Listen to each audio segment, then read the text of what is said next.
Cricket খেলা একটু বলা যায় না, এখন অনেক খেলা, তিনটে test is a lot of test matches, it's just one on. India ভালো খেলেছে, ভালো খেলছেও, হেডিংলিতে হারলেও ইন্ডিয়া ভালো খেলেছে। But again, next test, start from scratch. It's a long way to go. It's too early to say. Brendon McCullum আজকে শুনেছে যে Lords টেস্টে আরও বেশি লাইভলি পিচ হতে পারে, তো যদি সেটা হয় তাহলে ভারতের জন্য সাজেশন কী হবে? Likely pitch to India advantage. Our batsman will score runs. He will be in a position to take 20 wickets. আমি আমাদের সময়ও বলেছি উইকেটে ঘাস আর লাইট দিলে we can take 20 wickets. So equally advantage for India. দাদা আকাশদি লর্ডসের স্পেল তুমি নিজের চোখে দেখেছো, ওখানে দাঁড়িয়ে এখান থেকে উঠে আসা খুব খুশি, কারণ অনেক কিছু শুনি, অনেক নেগেটিভিটি করি, বাঙালি ছেলে বাঙালি ছেলে বাঙালি ছেলে মানে নেই,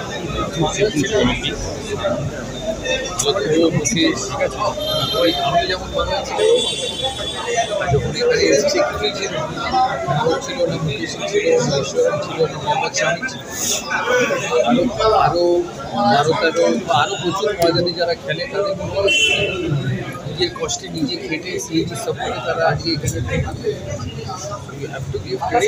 মহারাজদা একটা স্পেকুলেশন শোনা যাচ্ছে তোমার আজকের জন্মদিন, পরবর্তী ইন্ডিয়ান কোচ হিসেবে কি তোমায় দেখা যেতে পারে? তুমি এরকম কোনো ইচ্ছা প্রকাশ করেছো? একটা কথা অনেক কিছু হয়, ইচ্ছে অনেক কিছু থাকে, রিয়ালিটি হতে নেই। তোমার ইচ্ছা আছে তো? দাদা আজকে এই জন্মদিনে সানার তরফে স্পেশাল গিফট? সানা নেই, জন্মদিন সানা নেই। হ্যাঁ গিফট আমি দিচ্ছিলাম 3 দিন ইংল্যান্ডে, মিটিংয়ে গেছিলাম, একদিন 2 দিন খেলাও দেখেছি, ওখানেই মিটিং ছিল। সানা দিয়ে সানা থাকলে ভালো। দাদা একটা সম্মান দিল ক্যাপ্টেন সম্মান দিল, আপনি সেদিন যেটা বললেন ক্যাপ্টেন হিসেবে এরকম লাগছে তুমি যদি আমার ফার্স্ট টেস্টের পরে টুইট দেখো, ওকে নিয়ে টুইট করেছিলাম, this is the best I've seen in my life, I am not surprised. 260 আশা করবো career will take a new direction, and I believe that he is a সবাই ক্যাপ্টেন হয়েছে, এখন ইটস হানিমুন ক্রিকেট, যত দিন যাবে চাপ বাড়বে, পরের 3টে টেস্টেই বাড়বে। সিরিজ জিততে গেলে ইন্ডিয়াকে কি করতে হবে? গেমে থাকতো ক্রিকেটে কপিল আসার পরে বোলারদের এখন আমরা একটা ব্যালেন্স জায়গা রয়েছে যেখানে ইকুয়ালি বোলাররা ব্যাটসম্যানদের সমান হেল্প করলো, মানে এই টেস্টটা সমান পেলো, বুমরা নেই, আকাশদীপ এটা একটা জায়গায়, সিরাজ একটা জায়গায়, এইটা কতটা আমাদের কাছে স্যাটিসফাই। যদি আমি আমার একটা ইন্টারভিউ দেখো পিটিআইতে দিয়েছিলাম, খেলার আগে পিটিআই সিইও এসেছিলাম পিটিআইতে, টিম নতুন ছেলেদের নিয়ে বলেছে ভারত এমন একটা জায়গা, ভারতে এত ট্যালেন্ট ক্রিকেটে, যে প্রতিটা জেনারেশনে প্লেয়ার পাবে, জায়গা তৈরি, জায়গা খালি হলেই প্লেয়ার। গাভাস্কর ছিল, কপিল দেব ছিল, টেন্ডুলকার হয়েছে, দ্রাবিড় হয়েছে, কুম্বলে হয়েছে, কোহলি হয়েছে, বুমরা হয়েছে, না শুভমান গিল, শুধু শুভমান গিল নয়, শুভমান গিল, যশস্বী Jaiswal, Akashdeep, Mukesh, Mohammad Siraj. You just see the talent. Indian cricket is terrifically strong. প্রতি জেনারেশনে জায়গা খালি হলেই ভালো player. I've always said that.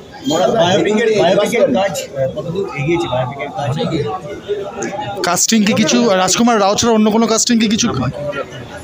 দাদা ইন্ডিয়ার ইংল্যান্ডের মাটিতে দেখে একটু সারপ্রাইজ। সামার তো গরম ছিল বার্মিংহামে, last week it was very hot in England, তো গরম হলে উইকেটে অত ময়েশ্চার থাকে না, সেই জন্যই হওয়া। তো দেখো লর্ডসে কী হয়, but it's still a long way, 1-all 3 test to play, it's a long way. দাদা ইন্ডিয়ার 11-এ কি কুলদীপ যাদবকে খেলানো 100%. Must be either Washington or Hyderabad. Hyderabad ছেলে Jadeja is at 6, one of them bats at 7.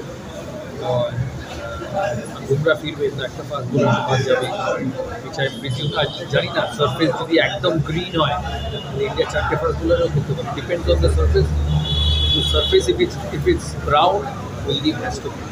ইন্ডিয়ার জন্য তিনটে টেস্টে কি পরামর্শ থাকবে জেতার জন্য, সিরিজ জেতার জন্য? আমি সিরিজের শুরুতে বলেছিলাম 400 রান করে ফার্স্ট ইনিংস টেস্টে জিতবে, দ্যাট ডাজন্ট চেঞ্জ। 400 বানানো উচিত। আর বেন স্টোকস তো আছে, টসে জিতে ইন্ডিয়াকে ব্যাট করতে পারে। দাদা আজকে কোনো প্রচুর উইশ এসছে আজকে নিশ্চয়ই স্পেশাল কোনো স্পেশাল কোনো উইশ প্রচুর আমি সবার নাম তো বলতে পারবো কোনো মেনু নিয়ে কোনো কিছু আছে, কোনো স্পেসিফিক মেনু তুমি আজকে? না, আজকে আমার নিরামিষ।